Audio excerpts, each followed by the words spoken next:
Come all ye potheads and stoners. Come ye all who lack attention spans.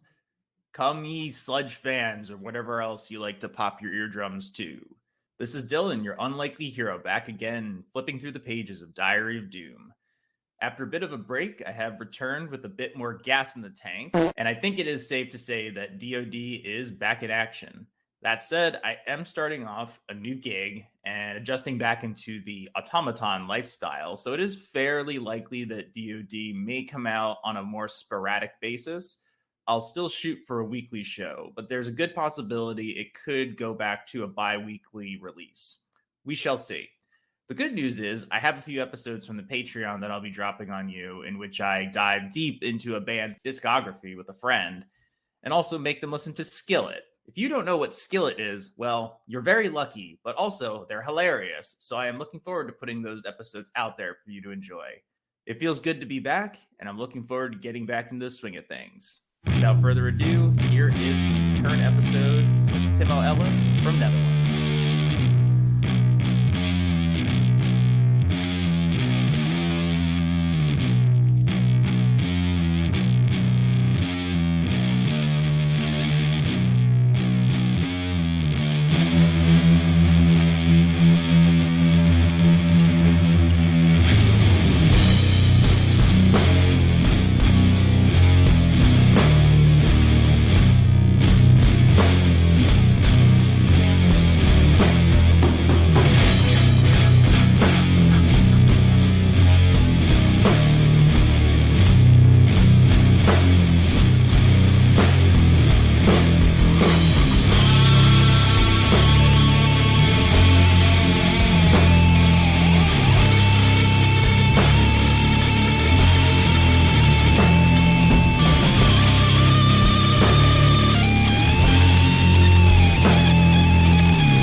Live, miraculously. Don't get to do this check in person too much, especially over the last few years. Probably wouldn't have Diary of Doom without getting stuck at home. Remote vibes. Yeah, exactly. We're so disease-free, as far as we know. Yeah, hopefully. And that other voice sitting over there across from me is Timo Ellis. He is the lead vocalist, multi-instrumentalist, and overall mad scientist of Brooklyn-based band Netherlands. And he's kind enough to offer up his studio, The Meadow, here in East Williamsburg to record in.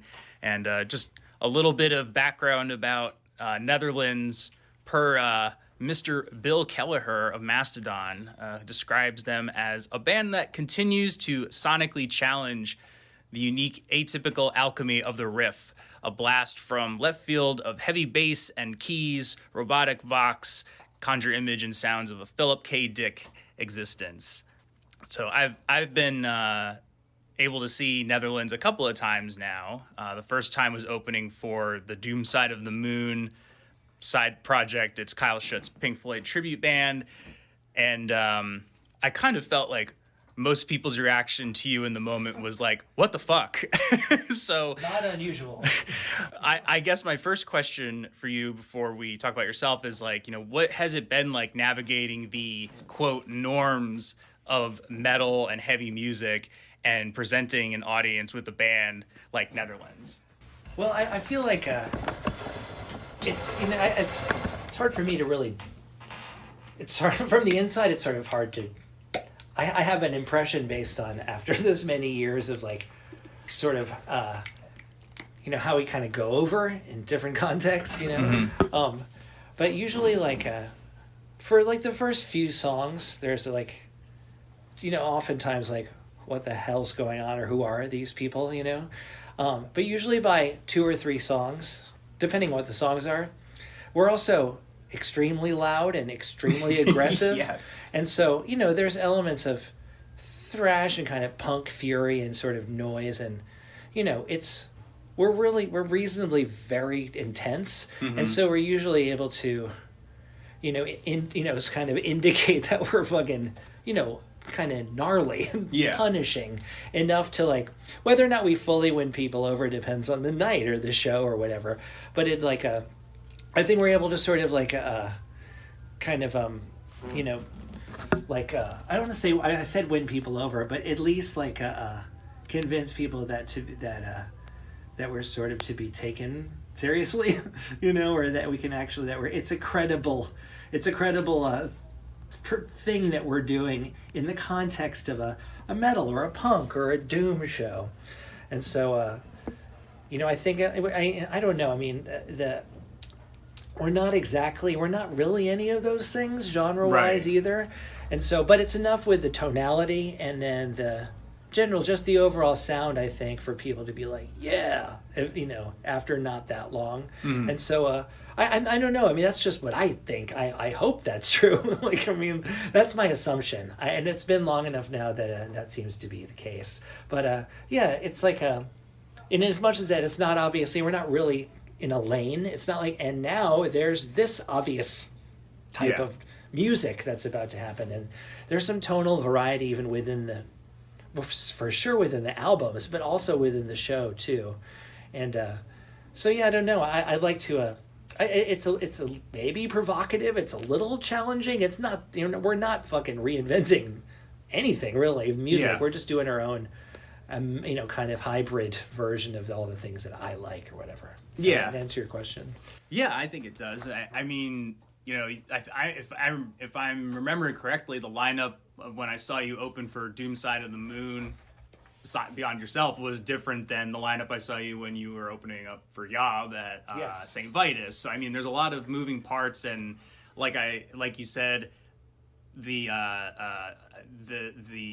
way that you present yourself, and that it's this like strange like hybrid of all sorts of musical walks of life. I think that's probably like why you get those opportunities.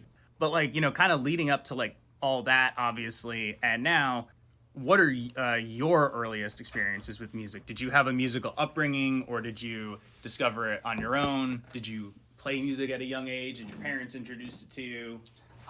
There's no one in my immediate family plays music. Or actually, that's in my nuclear family. My first cousin was a drummer, and a fantastic drummer. And I think maybe when I was 7 or 8, like, is when I actually like one of those, maybe it was over the holidays, one thing, he had maybe been playing for a year or two, and he had his kit set up, and he had like a poster of the Who on the wall, and he was like really good. And so I was like, and in a way I sort of blew my mind, and I was like, I think I want to do that, He's a drummer.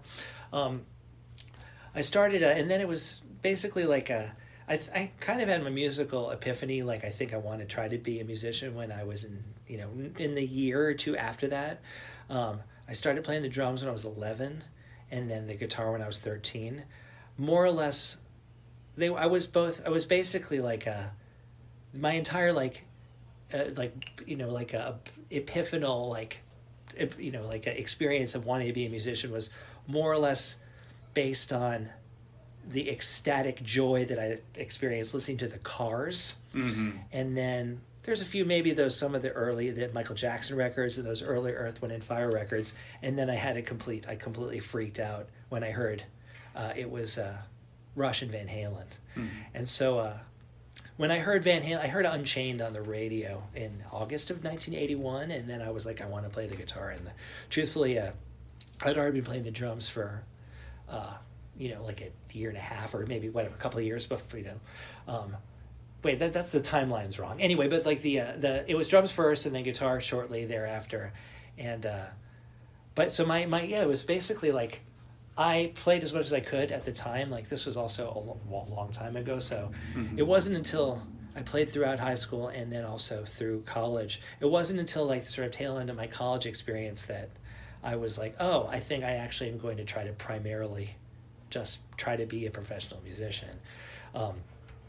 but because up and obviously throughout high school and college, I think it wasn't totally evident that there was even necessarily some kind of channel to be able to just even do it professionally. When I was growing up, it was either studio musician or rock star, right. Both of which are totally abstract and like, yeah. And I also didn't really think, honestly, I was cut out really for either of those things. Certainly when I was 11, because they're just totally like fantasies, You have to drop out to become a rock star. Yeah, you also have to like whatever. You have to also be a rock star. You have to like basically be like that kind of person who's, whose sole ambition is to basically do that, of which. Of course, it just wasn't me at the, something that just happened to not be me. The punk rock circuit, in the 80s and 90s, when it became clear to me that there was actually this existing, circuit of clubs all over the United States where you could, basically book tours and make a modest living and at least like possibly cover your expenses or whatever. There was actually a live music circuit that I was like, oh, okay. Mm-hmm. I think I'm going to take a shot at this. But that wasn't until I was like 22 though, But before that I was just playing in high school and grade school and high school and college and just being a totally obsessive nerd about music. Yeah. When did you discover metal, like kind of beyond, like Rush and Van Halen and or heavy music? And was there a landmark album for yourself that made you start thinking about music a little bit differently? I feel like probably those Rush and Van Halen albums. Yeah, I mean, in a way, it was that was like on the radio is the spirit of radio is permanent waves. Yeah, that was one of those like, all right, I'm gonna have to I want to be a drummer, Then it was Van Halen in 1981, and that like this was all what was played on the radio, and then other people at my school, whatever, who had tapes or records, people that I could. Whose older brothers or whatever, had like records, but like from the radio, then it was like, oh, then, all of the, what's now considered all the classic rock stuff, like Zeppelin, AC/DC, and The Who, and then Sabbath, though. And then basically in the couple of years that followed that, I heard Paranoid and then Master of Reality and the first Sabbath record, and I was just absolutely, right, whatever. It's becoming like a acolyte, just becoming a total freak for those things. Judas Priest. I had the amazing, I overall had generally had that, I think, great fortune just to have my mom particularly. She knew how passionate I was. She saw how serious I was, or just at least so, just super enchanted by fucking hard rock music that, God bless her, she took me to a lot of those concerts. So I saw the Peace of Mind tour in 1983 with Iron Maiden. I saw Van Halen in 1982, Judas Priest, and I saw the Scorpions on the, whatever, all those bands. And so my mom and my dad took my little like pre-puberty tiny person to all these concerts. But I mean, it was really those, wasn't in my freshman year of high school is when I heard Haunting the Chapel.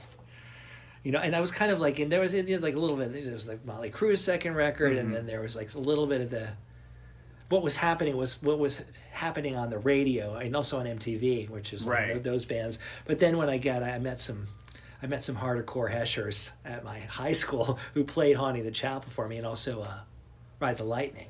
And I was like, Motley Crue are fucking wimps or whatever, what I mean? As much as I actually really still love them, and they're not, and I don't want to disparage them. Mm-hmm. I don't want to demean them, because I actually really like those first two records. Everyone always geeks out about the first record, but I like Shout at the Devil. I still fucking love that record. But yeah, the mean-spirited and darkness of Haunting the Chapel. I mean, Haunting the Chapel is fucking terrifying, The song, like Captor of Sin and Chemical Warfare, those are fucking scary. I was like, they're disturbing, And so that was different than, like Looks That Kill or whatever. Right, exactly. It's a whole other, I was like, there's another gnarly, crazy, much darker subculture of these bands. And then it was like it was Destruction and Sodom and then Overkill, which is a local band, and then there was also during that time like the New York kind of crossover hardcore metal scene, bands like the Warzone and Leeway, and the Cro-Mags and stuff. So that was when I actually started, really kind of like marinating in the entire like culture of hardcore, crossover hardcore and metal and stuff. So this is just for my own peace of mind. So you're growing up in New York. I grew up in Manhattan. In Manhattan, yeah. Okay. So you're like kind of at like an epicenter of underground music culture, like blowing up. Kind of similarly, like my mom grew up with the punk scene, Yeah. so like all of those old records are like my records now. Yeah, it's great. So it's like I'm going through it and. I probably mentioned it enough, but like you go through, you're like, oh my god, this is like original Discharge. Amazing. Like this isn't I found Discharge because I downloaded MP3 and I wanted to see what they were about because I read about them in some interview with some obscure band. You're like, no, this is like the original cool. Discharge record and all this other like crazy shit from that time. Wow, that I mean. It's a blessing to be in this city. Like it's just you're gonna see every band and everyone wants to roll through, and there's already like a massive history of heavy music culture within it. It's true. I mean, also seeing the Bad Brains. Yeah, that was also one of those like that's the kind of that's the end all almost of like of just incredibleness. They're like one of the great fucking rock bands of all time, and so getting to see them all of various places locally and just fucking freaking out how incredible they were. So those were it was basically like classic rock and then thrash metal and then punk rock. Like I discovered that was in my freshman year of high school. Like it was one of those things I discovered. Yeah. It was through the punk kids and the Heshers who all smoked in the smoking area who were like trading tapes or whatever. We didn't have Heshers at my high school. I was the Hesher, and I was not much of a Hesher. You're still the Hesher. Well, we did, but like we didn't. I obviously grew up a little bit later than you, so metal kids were not really wearing heavy metal stuff at that time. I just remember Dream Theater was huge when I was in high school. That's some sophisticated fucking. That's more like it's classier. Yeah. Yeah. It's more proggier too. It's like, are they metal? They're kind of metal. Is that what are they considered? Like prog metal, it is I guess, metal. but like it's more like jazz. It's closer to it's like jazzy math rock. Yeah. Before you started Netherlands, or at least before you became more well known for your work in Netherlands, what were you up to musically? Like, what else have you been up to? Because you've been active in the New York scene too for a long time. A minute, yes. Yeah. Well, I moved out here after college, and I had the unbelievably amazing opportunity to play with Sean Lennon, with Yoko Ono, his mom, make a record with her and tour with her, 2 different iterations of her band. The first version of that, I was playing bass. Sean was playing, Lennon was playing keyboards and guitar, and then Russell Simmons, who's the drummer from the John Spencer Blues Explosion, was playing drums. Yep. And then Yoko was singing. We made a record called Rising, which is still out there, which is extremely weird and awesome. It's got like just super eclectic and a typically bizarre and very heartful thing that we did, I think.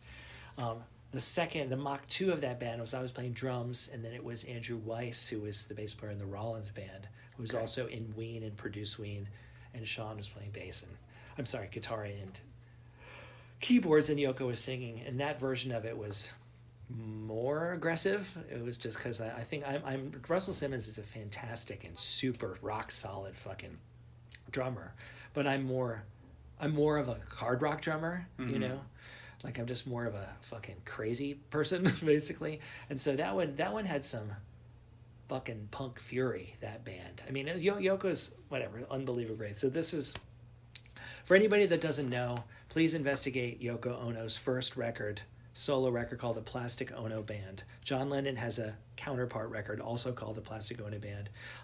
They're still radical. They're still ahead of their time now. There's amazing stuff on it.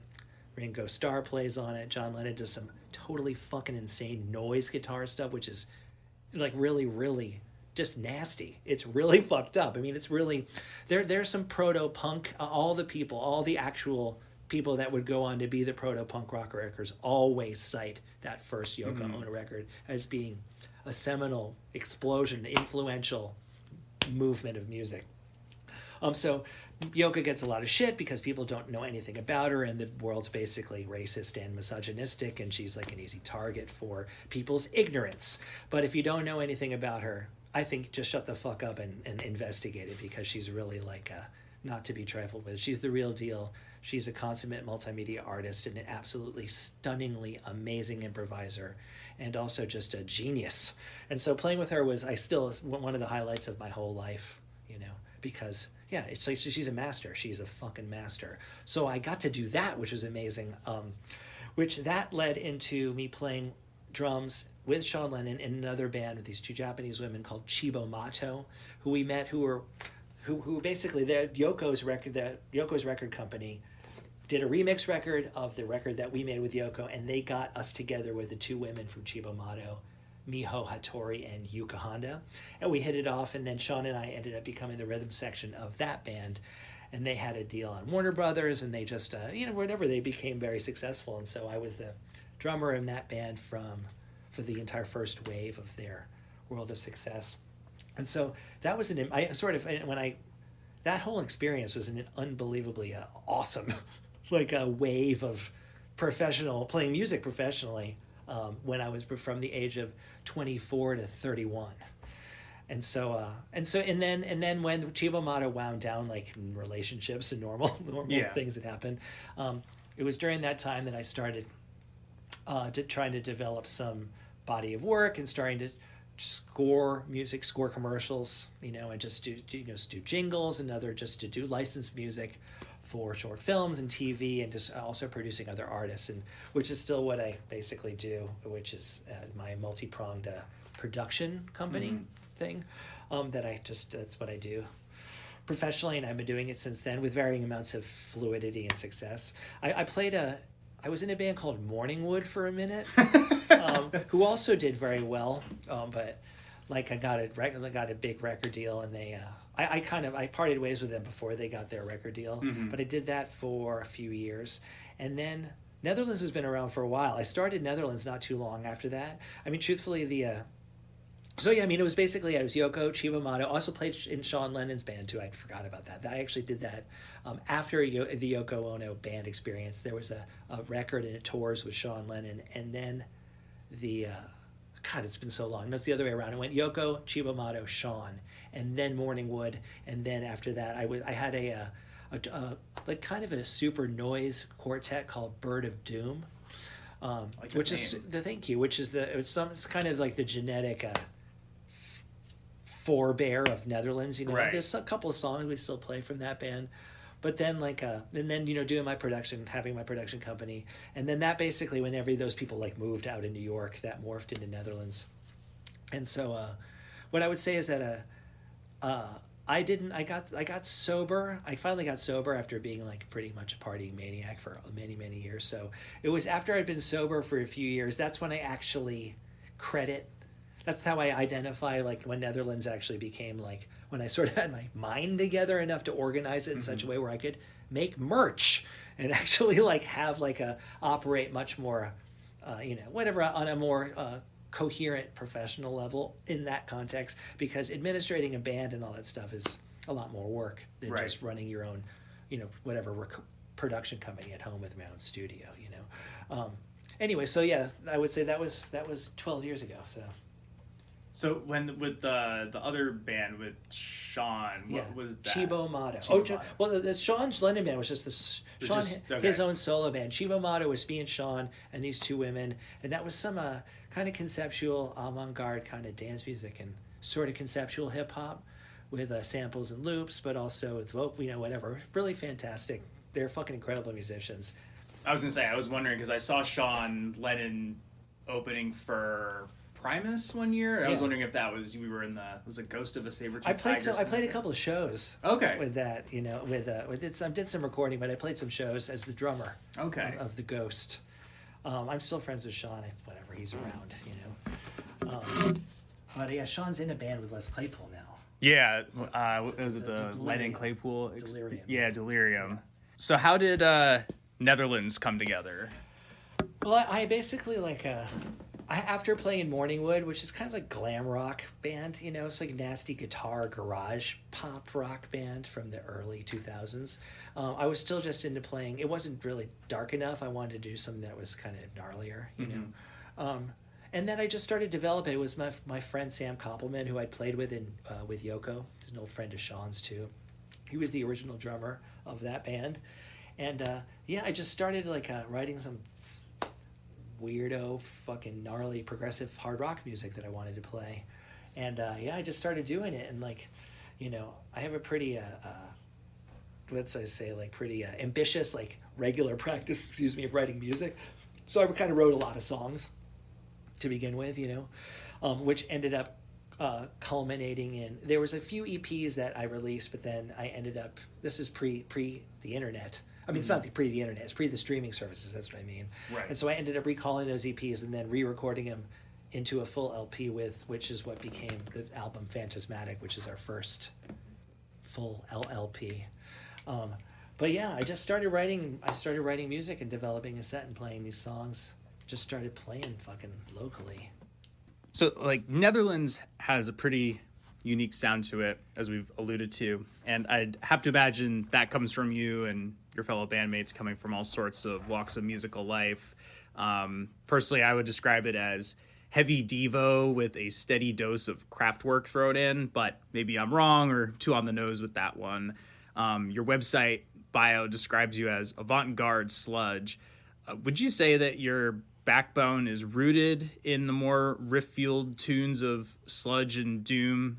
Because I feel like, you would feel trapped if someone expected you to make simply another sludge band in the vein of the Melvins or I Hate God, who you've played with, and you've played with both of those bands, actually. So, would you even want to do that? I mean, I guess how I'd present, or how I'd even sort of define or try to publicly describe the sort of the overall musical sensibility of the thing that we do. The sludge part of it is just my guitar sound. Yeah. That's the thing mainly of the double super fucking really super low octave, an entire octave down. Just essentially the main rhythm guitar parts for most of the songs. I mean, it goes into the normal register sometimes. There are some solos, but mostly that's the sound. The sound is basically, one of the identifying features is that, just my guitar sound. But otherwise, there's influences of krautrock and of, electronic music a little bit, but R&B too, some bebop. Just minimalism, some performance art, and then some metal. It's not right. Kind of chug it. There's hardly any of that. There might actually be. It's only even referred to, in terms of genre references, a couple of times in the whole catalog. We have 7 albums now. I just say sludge as a marker, as a genre reference, as a marker. I think it makes it easier for people to. Yeah, I mean, it's reasonably accurate considering the sound of the fucking band, But then musically, it's not bluesy, and it doesn't have this kind of I don't think it has it doesn't sound like Electric Wizard or I Hate God or any of those bands. It's actually more.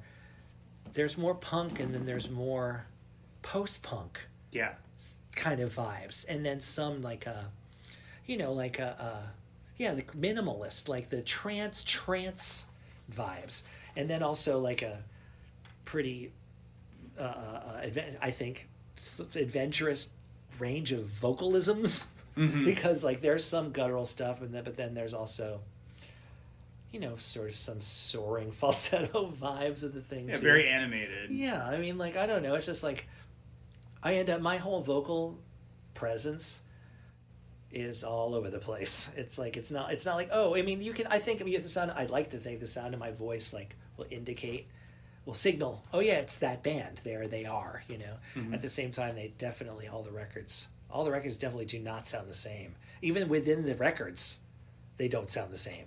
Yeah, I definitely agree. That's. I mean, I would to a degree, that's just because my artistic MO is not wanting just to make the same fucking record over and over again, which I believe we haven't.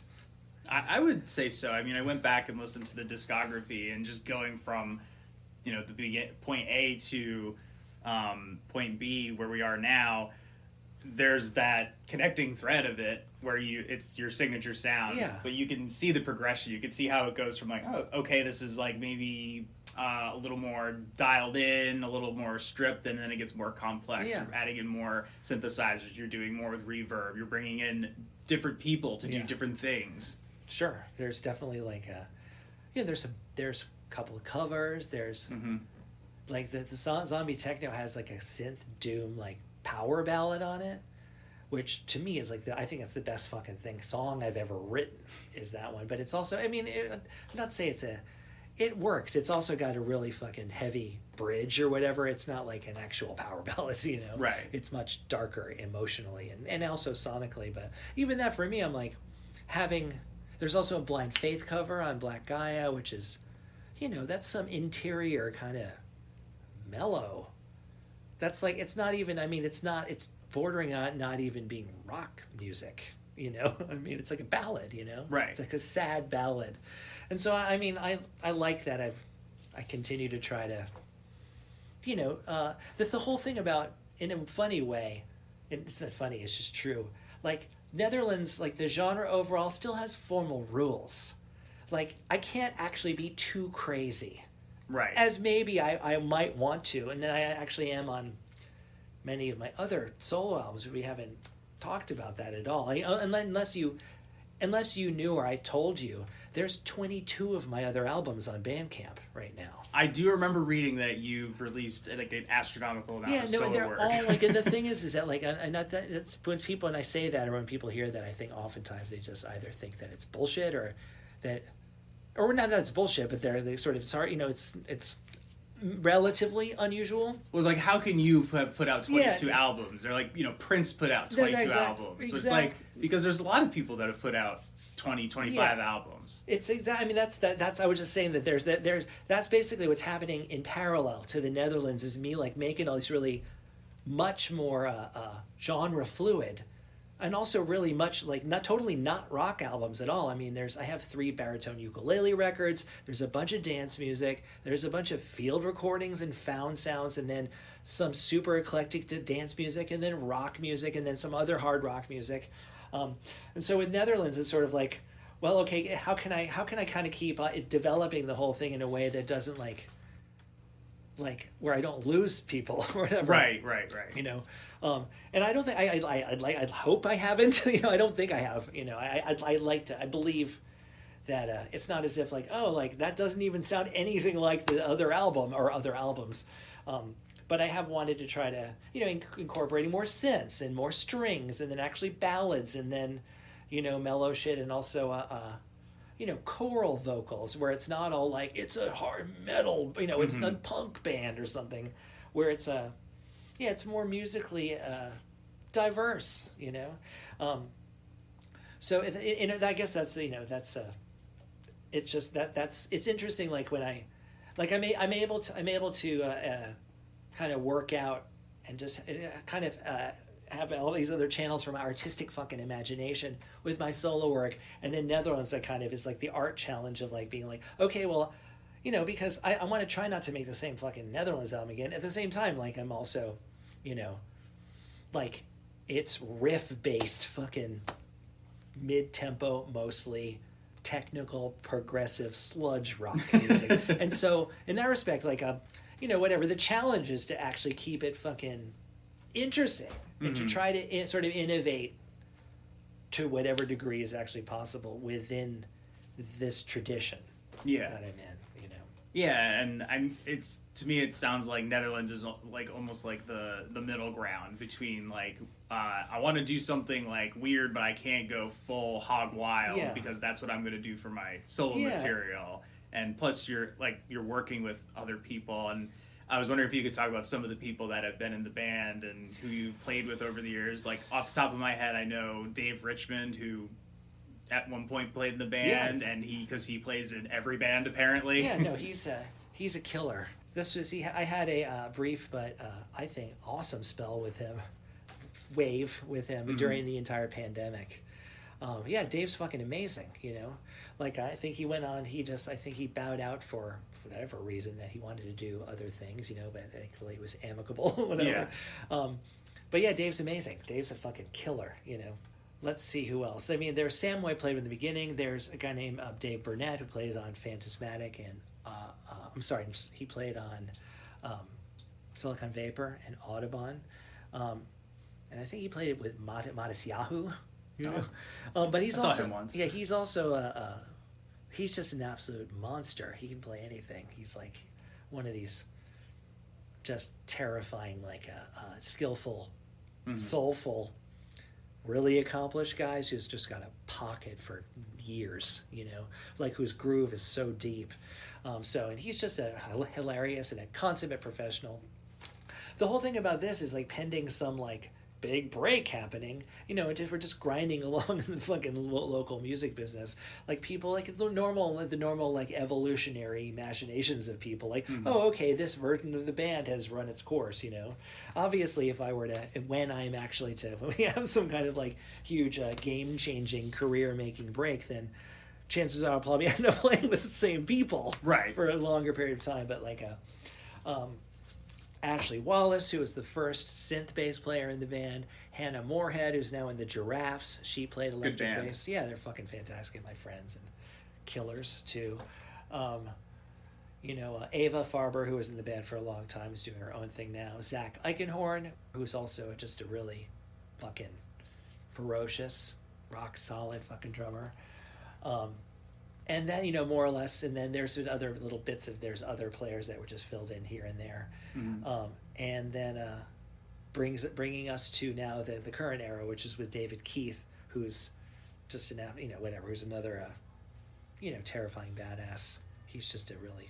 Drummer for Richie Blackmore, right? Yeah, he's amazing. He's in Rainbow and also in Blackmore's Night. Yeah, that's crazy. Yeah, he's super cool, I know. And so, yeah, I'm excited. It's really great, you know. I don't know, does that answer your question? Yeah, totally. I wanted to talk about some of the themes of Netherlands music, because I distinctly remember you saying during your opening set before Yob, this song is about why space colonization is a fucking terrible idea. Yeah, I said fucking whack. Or fucking whack. Can you turn the AC back on? Yeah, absolutely. Have you always had an interest in science fiction and related genres, and like how did you get into them? Yeah, I mean, like I think I was kind of a Ray Bradbury geek back in the day. I'm not really caught up. There's some other writers who have become introduced to or familiar with. Kim Stanley Robinson's amazing. But overall, yeah, I'm not a big science fiction person. I am in the context of what I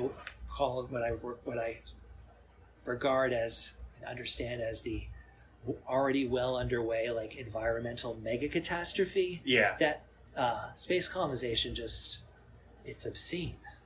You know, like I understand it, and of course I get it. It's not that I get into trouble, but a lot of people I'm very vocal about this. Yeah. And a lot of people are have very strong feelings, and obviously are totally they're pro space travel and they're pro the human race colonizing other planets, and I think that's fucking absurd. It's obscene, and it seems profoundly misplaced. How to put that? It's just not my bag, And so, yeah, I would like to, in an ideal world, it would be like reorienting our entire perspective to not be trying to flee from this planet when we're making it into where we're killing, where we're actually murdering Earth's remaining life support systems for ourselves and all other life. So the idea of, even if it's fascinating and it's kind of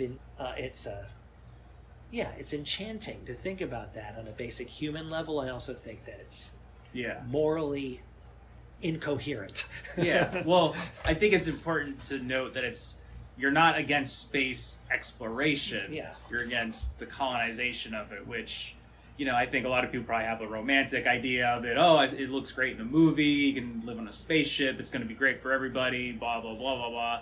If there's any lesson to be learned about that, it's probably to just look at ourselves and say, well, has colonization really worked out for the human race in the long run on our own planet? Not really. No, and especially for the people who are whose entire worlds are getting colonized and annexed, Exactly. and getting exterminated. So it's not like a, I mean, it even like, as you know, as a person who grew growing up and got born in the last quarter of the 20th century, like obviously as a kid, the idea, that Apollo 11 movie is fucking so wild. It's incredible. It really is awe. It's literally awe-inspiring. It inspires awe. It's awesome in the literal sense. At the same time, part of me now is kind of like, what about all those, like, all the sandpipers that got fucking incinerated by the rocket?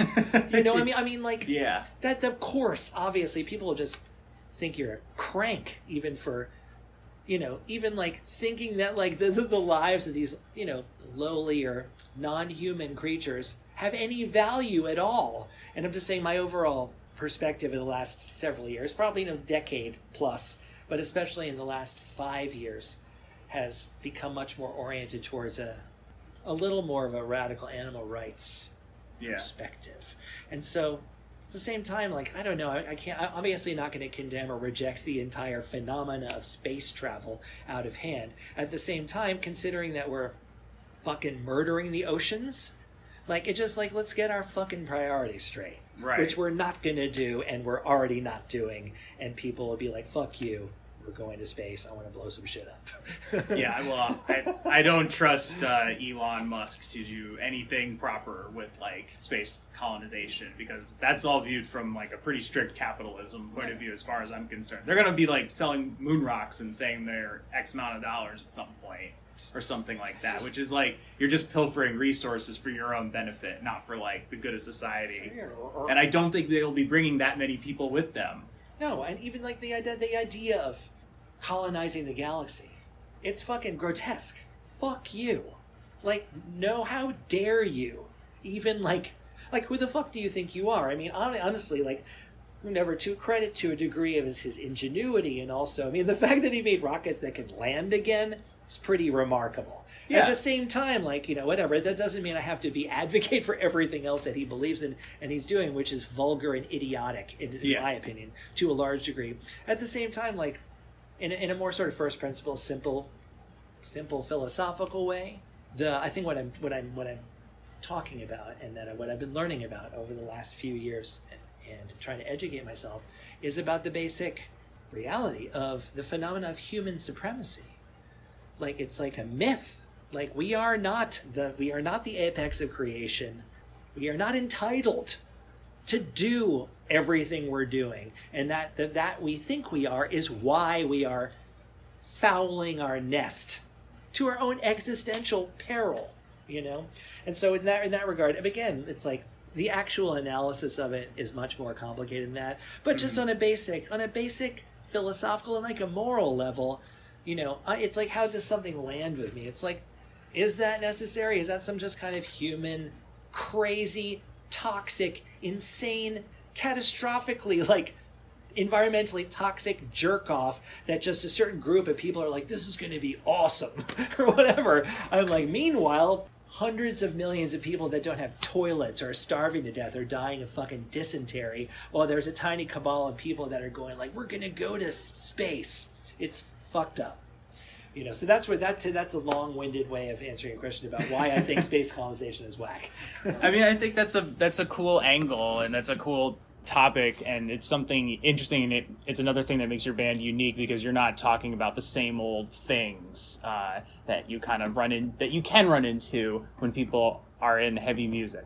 But it's important that that we have people addressing these kinds of topics, even if it's in a very esoteric and kind of non-traditional manner. That's cool. Thank you. I hope so. I mean, at best, maybe, or at least trying to have whatever, modest platform I have. And just try to actually be really openly, directly explicit about what I fucking believe and how I actually feel, and also not like without being too fucking like preachy. But I have strong feelings, and I would try to at least be creative or artful with it a little bit, and not just be too boringly literal, if possible. Besides that, do you take influence from anything else, like books, movies, that kind of thing, or do you try to? Huge movie buff. Yeah. And I'm not like I'm a serious reader, but I'm not an obsessive reader. Right. And of course, just all my work with my production company and all these bands, my solo work and my band, takes up more of my time. Right. Than ever, But I'm a regular reader. But yeah, I'm a huge obsessive movie buff. I'm a serious movie buff. So yeah, definitely the Italians and the Japanese and noir and all the Scandinavian stuff and like 20th century film. I'm super into it. There's a lot of amazing filmmakers obviously now in film work being done. I personally like streaming is too it's too easy to get totally addicted to streaming things all the time. Yeah.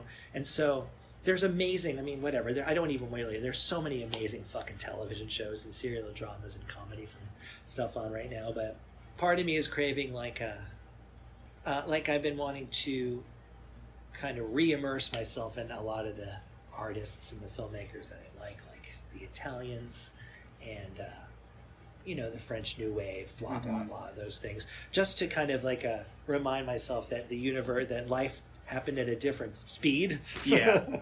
That, and also everything wasn't like in HD and required that you actually had to participate more. Everything wasn't so it required some some patience, energy, and also some imagination. Yeah. Everything, it forces you to actually have to use your fucking imagination. Of course, there's a bunch of really great, similarly, equally artistic and is it provocative or evocative film that's being made right now. But yeah, I love movies. It's a huge influence on me on every level as a human being and an artist and just a person. Just my current work schedule, I have a few more days off than normal, so I try to take advantage of that and I have this massively growing list of films that I should just watch. So I've been watching a lot of Italian horror movies and stuff like that, and all that stuff is fantastic. Yeah. All the giallo stuff. Good for you. So, but just went to see The Thing, which is one of my top 10. The Carpenter? Yeah. So good. Horrible experience seeing it, but the movie itself remains you untouchable. Mean in the theater, you mean? Yeah, it's terrible. Don't ever do Fathom events. They completely botched it. Oh, really? Yeah. Bad sound quality. The film sucks, looked bad. Yeah, it was terrible. So good. So since starting off Netherlands, you've released 5 albums, right? I think there's 6, maybe 5 or 6. Yeah. There's 6. There's 5 full LPs and then an EP, and then we have a record that's coming out on 31G in September in 2 months or whatever. We'll talk about that. Yeah. For sure. And since then, you've been able to share the stage with a lot of people, including the aforementioned Doom Side of the Moon and Yob.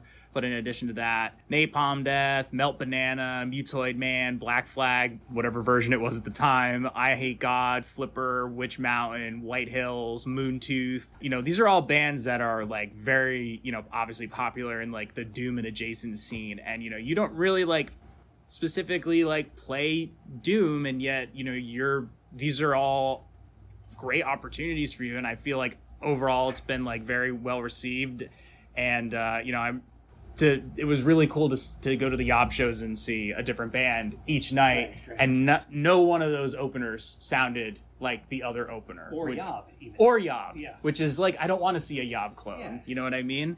Sure. Yes. Did you ever have a moment where you were hey, this is kind of working out? Well, even playing I'm a huge fan of Melt Banana. I'm a huge fan of all those bands. Even getting to play with Melt Banana was fucking incredible. I worship them, and I met them. And back in the day, I did some recording with them with Sean and Andrew Weiss from the Yoko era.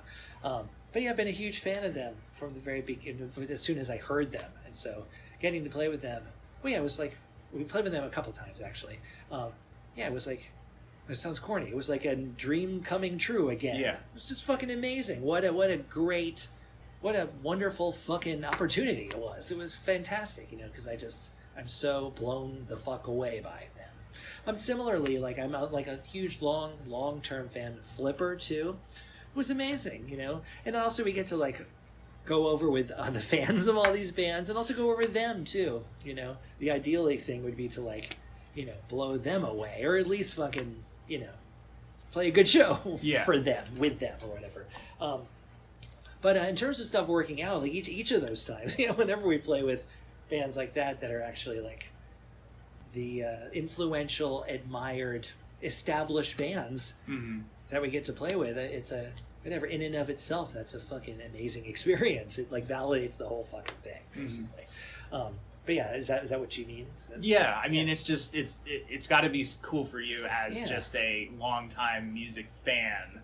Yeah, no, I mean, yeah, in as much, you know, just even like connecting with being able to even do in a professional forum to be able to play with Mutoid Man or whatever. It's fucking amazing. Yeah, it's great. Also get, you know, and we never know those guys, and also, so that's also additionally great because we're actually friends. We're friendly with each other.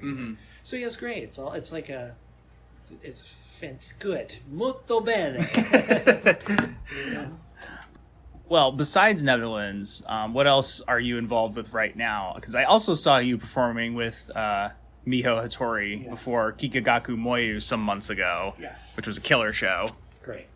I've been playing her band. That particular band is called New Optimism. It's a trio. I play bass in that band. I've been playing in iterations of Miho's solo band for 17 years now. So I've been in her band also parallel to all this stuff, which is amazing. I fucking adore her. I love playing her music. She's a fucking genius. I love playing in her band. It's amazing. And the keyboardist who plays in that trio, his name's Paul Wilson. He plays with the SZA, Ardo Lindsay. He's he's a total terrifying virtuoso, badass keyboard player. He's also plays keyboards on all the New Netherlands stuff, doing overdubs and stuff. He's also played a couple shows with us playing live. But I play in Miho's band. I've done a ton of one-off types of licensing and scoring stuff for people. It's like, you know, small companies, small businesses, and short films and stuff. This year particularly, I produced and co-wrote and produced a record for a singer-songwriter whose name is Maya Azucena, who's from Brooklyn, but who's based in Istanbul. And it's kind of like an old school like funk R&B record. But excuse me, she's a killer singer. She's an incredible performer. I mean, like literally like a total pro, like has everybody in the palm of her hand kind of vibe. And so, you know, happens to be, I'm simultaneously making all this super kind of aggressive like trance noise rock and also making an R&B record with her at the same time. So I did that for the end of last year and this year, and that's also, I think it's coming out in October. But yeah, I'm really, really proud of that. I personally regard that as also being the best fucking thing I've ever done, is that record. I'm also I've been working on Salsa since last summer of 2021. I've done basically all the tracking for kind of an old school like hip hop record. It's kind of like an electro funk record, but I'm calling up for the first time in a long time. I'm calling upon a lot of my, you know, beloved sort of like, former colleagues in all of my bands. I got Miho playing on it, Jonas Policewoman, who I played with, Jaleel from TV on the Radio is going to be on it, Matt Johnson, who played in Jeff Buckley's band, who was also in St. Vincent for a long time, Paul, who I mentioned for Miho's band, Rick Lee, who was in Skeleton Key and a bunch of other bands. I'm basically making an album I'm making an all-star fucking weirdo. Oh, and I got Cool Keith on it too, which is fucking amazing. He's cool. Super stoked. Let me use a different descriptor. He rules. yeah, for sure. I'm super fucking grateful and stoked. He did that really weird album with a metal band. It was pretty cool. I forget what their name was. Man, I think it came out in like 2020 during the pandemic. It's pretty neat, though. I should go back and listen to it. Send it to me, please, because I don't know about that. Yeah. Anyway, so I've been making that record, which was, it's like 80% done, but also I'm really, really fucking stoked about that record. There's also, just as a matter of fact, I don't want to prematurely like announce all the other Netherlands stuff that's happening. But for now, there's also the 31G record, the Netherlands record, which is coming out on September 9th, called Kali, like the Hindu goddess of creation and destruction. Nice. Kali Corvette.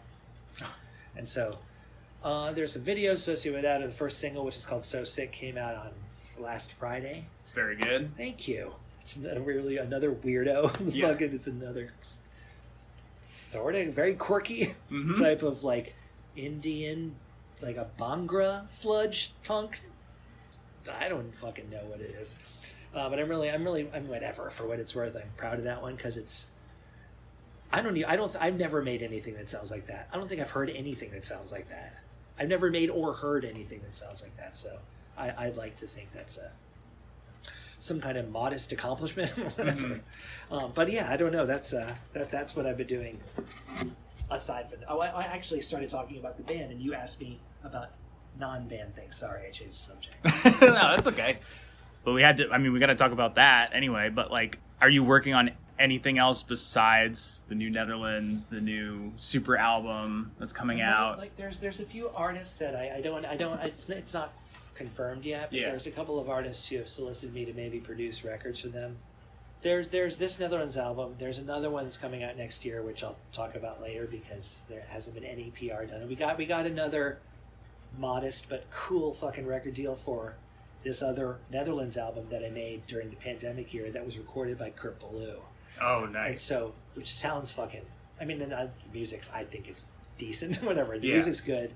And the sound, Kurt absolutely crushed it out of the park. Particularly, he's like, it got the greatest guitar and drum sounds even possible for this band. He like rang out my guitar rig in a way that I didn't even know was possible. To have it be so good. So yeah, it was like he's a fucking master, Kurt is. So that record's coming out on another label next year. There's the hip hop album I talked about. There's another Netherlands record that I also finished that's just done. It's another 7-song record.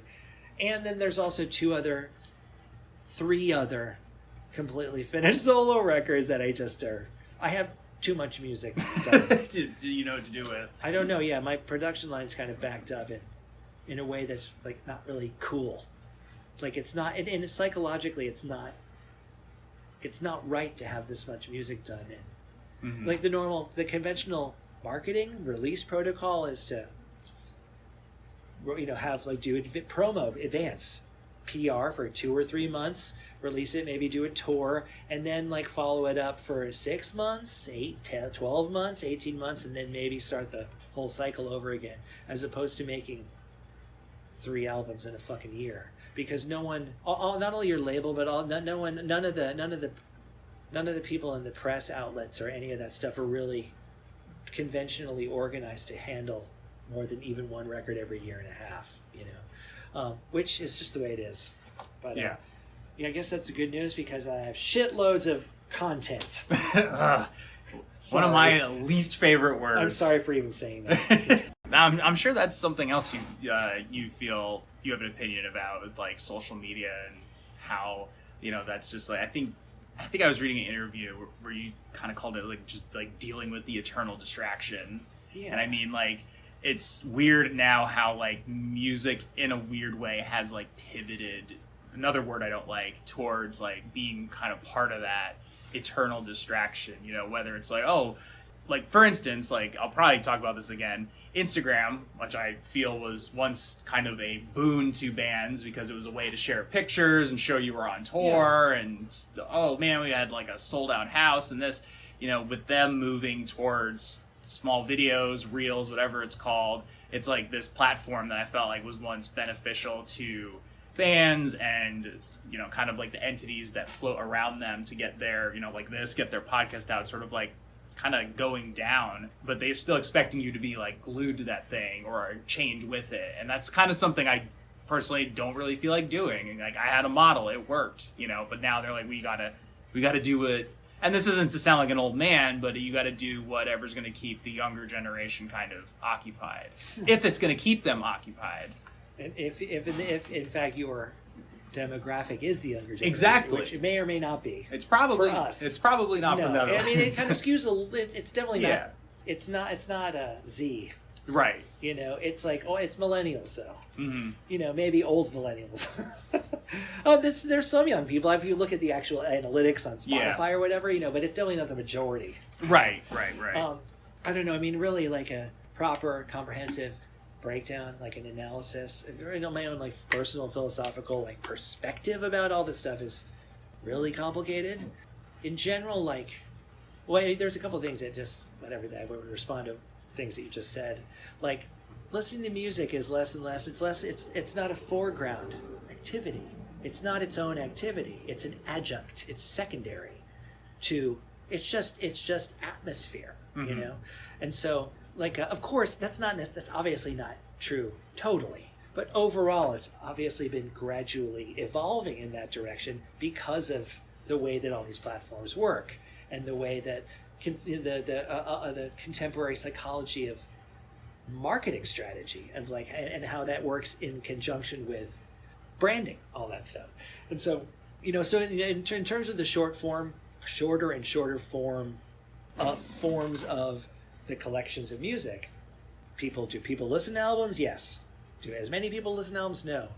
The entire thing is the way that I'm old enough that I still find value in conceptualizing longer form collections of sequence of songs, like an album, an LP, like a long player that has a theatrical arc, like a cinematic arc. Like all of my records are meant to be listened to in their entirety with your full attention, like watching a movie. There's not just like, oh, I threw 10 songs together and like I made song 4 the slow one or whatever, you know. I'm from whatever, I don't want to say the old school. I'm from this slightly older school world of the philosophy of actually creating records, which it's not a value judgment per se, because you know, I'm not saying that somehow it's like it was better then. It's automatically better. That's just what I'm accustomed to, having grown up at the time of the fucking culture that I did. So obviously that's not for everybody, and it's for less people than ever relatively to how it used to be now. But you know, 30 second, 60 second, 10-second snippets. Like, of course, it goes without saying that everybody, including myself, our attention span has been fucking destroyed. Yeah. And that we're all a bunch of dopamine junkies that have basically being, you know, having our ability to be able to focus absolutely decimated, you know? And like the political implications of that are many, you know? Of course, there's a lot of amazingly positive things about it, blah, blah, blah, and overall. And so that's what I mean. Like, I can't like say, oh, it sucks or it's amazing. It's really powerful and really productive and really effective in many ways, and it's also really destructive and toxic and fucking horrible in other ways.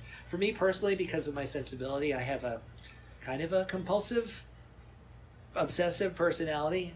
Like I feel like I wouldn't say I've destroyed it, but I have to work really hard to not destroy my fucking mental health. Right. With my consumption, my endless consumption, my addiction to these consuming fucking media on these platforms. And so, you know, you got to play the game though. That's it. We are locked in on a professional, on every level, on a fucking psychological, on professional, financial, everything level, to have to abide by these technological means of promoting and disseminating one's work. So you have to play the game. I'm getting better at it. I despise it in some ways, and in some ways I enjoy it at the same time. Like I'm just old enough now that I'm like, I don't want to like actually have transposed my entire world of like of mania and compulsive behavior onto this shit, because I'm making myself crazy and miserable. It's almost like a generic complaint. This is nothing new. I'm not lodging some kind of. I feel like the whole world. It's a culture-wide pathology. Right. You know. For me, I mean, I'm like most people. Maybe I don't know. Maybe I should like project my experience onto and everybody must be having the same experience as me, which isn't fucking true, but it is probably in large part true, because everybody I see everywhere is like has been totally bamboozled by these all the screens, all the tablets, and and streaming too. You know. People watching, including me, are watching. It's as if like people only watch television for like 3 or 4 hours, maybe, which is a lot. back in the day, and now people are essentially watching television for like 16 fucking hours a day. You know. Yeah, I don't know. My partner's very good at binging things and works a full-time job and does other things. I mean, I guess like working from home and that, but like I'm terrible at it. Yeah. I'm a one episode person a day at most. So you're not an addict, are you? In other ways, probably. Yeah, but you know, just not that. But that is not my That's good. my addiction. So I would definitely say sort of like, you know, at this point, you know, with the way the world is, you're almost like programmed to be like, well, what's going to happen today? You know, and it's just like, it's a pretty horrible like worldview, you know, and I don't think it's one that comes programmed into your like, you know, DNA. I think it's something that's very much influenced by outside sources. It's acculturated, yes. And it's not just, oh, you know, this right-wing politician said this horrible thing or did this thing or, you know, instigated a coup or whatever.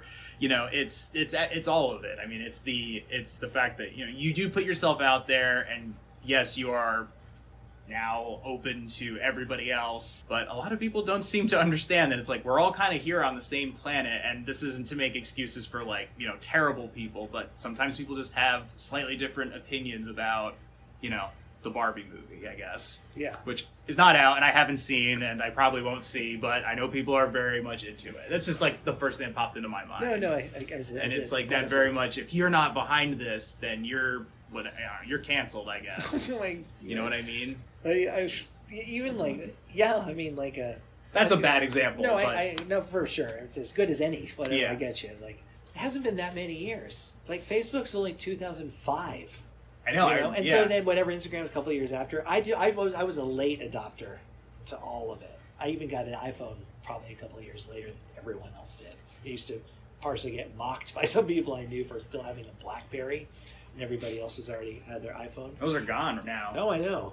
Like, I was going to say, it was so quaint. It was cute. It was actually, like, it was exciting. It's like, oh, my God, you can connect with people and, like, you know, I'm sharing stuff like that. This guy made this in his college dorm room. Or, yeah, even, like, you know, just in general, like, you know, as the value from actually having it as the hub for being able to, you know, even, like, Messenger is a thing. You know, it's, you know, there's a lot of it actually obviously has great value, but there's so much of it that has all these, you know, unforeseen, like developments. And also really like you know, really toxic and destructive and debilitating effects on like a group and young people, just everybody, and also politically whatever. I'm just saying that like it's all kind of converging now. Yeah.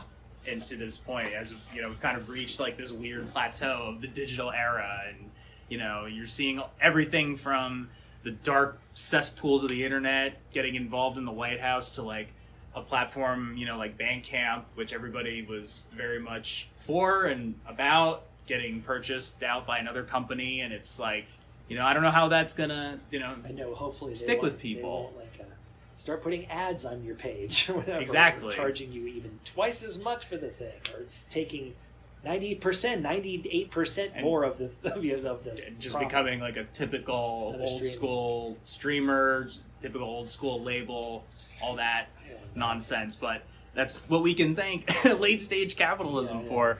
Well, maybe to get off the doom and gloom. What have you been listening to lately that you've been enjoying? I know you obviously work around with music all the time, so sometimes it can be difficult. I don't know enough about this composer. His name's Frederick Delius. I think he's like an early 20th century composer. I think he might be English, from Great Britain. Frederick Delius, he's an absolutely stunningly just soulful classical composer. One particular series composition of his called the Florida Suite, which is absolutely just exquisite. It makes me want to jump out of my skin with joy. Frederick Delius, the Florida Suite. It's very well known. Whatever, it's not especially obscure. Not even obscure, but I didn't know about it, and so I've been totally geeking out about that. The new Wormrot record is fucking incredible. I absolutely. Yeah, I'm gonna have to check that out. So that's the They're just now publicly posted an audition ad for their vocalist because Yeah, I guess there was some drama or some. Oh, really? I don't know. There was some. The vocalist left right as the album came out or something. Thanks. So I understand that they're like, maybe not the best timing. So, but interesting. they're that's some of the most over the top aggressive music that I've ever heard ever. It's got the heart of the actual, like hardcore, like actual grindcore in a way that actually has more of like an old school punk rock feeling than a metal feeling. Mm-hmm. Even though it's both, whatever. Yeah. Just trying to think of who else. Like, I'm a well-known geek for this avant bluegrass quintet called the Punch Brothers, who are just like absolute they're like gods to me. I really, really love the Punch Brothers. Punch Brothers, they call them. God, who else? Listening to Freddie Hubbard, a jazz musician, and then some old, just recently in the last few days and weeks, Bernice Regan, some Wes Montgomery records. This is maybe 3 weeks ago, I got on a Boston Jag, fucking Don't Look Back, second record. I didn't really ever fully as deeply investigate that record, and it's deeply fucking satisfying. It's so good. It's incredibly well done, and it makes my heart sing. Even though what's his name? Brad Delp, the singer. I'm an absolute not an expert on Boston. He's I'm a total fan boy for him. Mm-hmm. He's just absolutely fucking dazzling. He's fucking incredible. So yeah, typical weirdo range of shit. I've also, in by and large, I've been listening to or making. I've been working on my own music, so that's been eating up the bulk of my time and conscious energy, whatever. There's a lot of there's other stuff I listen to. I just fucking can't think of it off the top of my head. I would say check out anybody that cares. Check out that Delius recommendation, the Florida Suite. It's fucking super rad. I will check that out. I haven't updated this in a while just because I hadn't been doing the podcast for a bit. So some of this stuff is a little bit, I think, out, and hopefully I hadn't mentioned it before. But if I did, oh well. The new Moontooth record is fantastic. There's this, I forget where they're from. They're called the Chachwin. They're a black metal band, but they have that Appalachian sound to them, and their new record is fantastic. Is it like a folky vibe? Sort of, yeah. It's not as folky as some of the other stuff that comes out of that area or kind of comes out of that genre. It's definitely a bit more heavy, but yeah, definitely some Wolves in the Throne Room vibes kind of there. Very cool. Mournful Congregation, great death doom band, highly recommend. Black Lung, went back after I went to Maryland Death Fest and listened to Coroner's Mental Vortex, great album. This weird sort of Death Grips style artist from France called Biolante, named after a Godzilla monster. Not metal, but very cool. I don't know if this is pronounced RLYR or Relayer or Relayer. That's one of the dudes from Pelican's side project. That's really good. My friends in Death Cave have a relatively new EP out. You send me all this stuff. I guess I can listen to the podcast too. I can just send you the list. I keep a running list through the year of just everyone's like, oh, you should listen to this. So I'll probably be putting the Florida Suite on there. Right. What else? The new fucking Sugar record. There's a new Sugar record? Meshuggah. Oh, the new Meshuggah record. Yeah, I have listened to it. I haven't really gone back and listened to it, though. I haven't gone super deep on it, but there's a couple of bangers. Absolute murder killers. There's one song on there, I forget which one it is, but I feel like other people have talked about it. It's the one that kind of sounds the least like a Meshuggah record. It's kind of long and drawn out. I guess it's a little slower. Yeah. And I think that was the one that I was like, oh, this one's really good. Cool. So hopefully they'll be able to see them in September because that got rescheduled, but we shall see. Yeah. So, is there anything that you would like to plug at this time? Is this possibly going to come out before August 4th? It might come out on August 4th. Oh. If that is only, I'm playing, it's the other band's TBA, but we're playing at the Middle East in Boston on August 4th. I don't know. They have it. The other bands are playing with. They're associated with 31G. They're 31G bands. Okay. That are playing on that night, but hasn't been announced yet. It only got confirmed yesterday. But anybody in Boston, if you don't have plans tonight, come out to the Middle East because we're gonna blow the roof off them, motherfucker. And also, Corvette coming out on 31G. September 9th, with a couple of singles and videos being released prior to that, and some reviews and stuff. But yeah, also there's a Kali Corvette features a song for Greg Kubaki from Carbon, plays guitar on one of the songs. Nice. And another song features the mighty Gibby Haynes, the singer of the Butthole Surfers, sings on another one of the songs. And also Tim Dahl plays, the single that just came out, Tim Dahl from the band Child Abuse plays noise bass on that song. So yeah, it's more of like it's more like a trancy kraut punk sludge record with weird, horrible robot ogre vocals than our last album, which didn't sound like that. And where can people find you if they're inclined to do so? NetherlandsBand.com. I'm TimoEllis.com. Any weirdos, freaks, potheads, your stoner cousins, anybody that...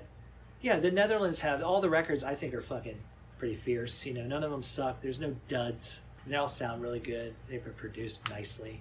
My own website has a bunch of hugely varied weird shit, so musicians and nerds and anybody that cares, come on by.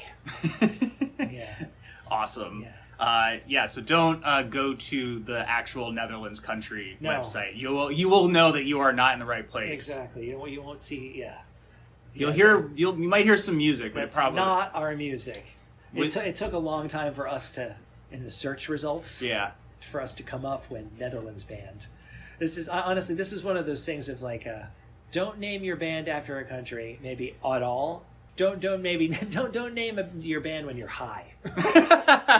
You know, or unless you make it up the word, you know, whatever. Yeah, that is a message that a lot of stoner bands did not. No, I know. get. It's amazing because when people are tripping or really baked, things just...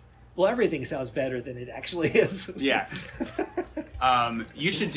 Netherlands should do like an entire album playing Netherlands cultural music. That's not a bad idea. And then we blew up. We became the national band from Brooklyn of Netherlands. Or at the very least, you should go play at like Roadburn in Tilburg or something. There's a festival called Sonic Whip that we were supposed to play at in 2020, but then the pandemic fucking just ruined that whole thing. You know? It ruined a lot of things. Yeah. Well, awesome. Thank you very much. Dylan, I really appreciate you taking the time out of your day man, to talk to me on the relaunch episode of Diary of Doom. Great. Thank you. Peace.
Hopefully. And that other voice over there is Timo Ellis.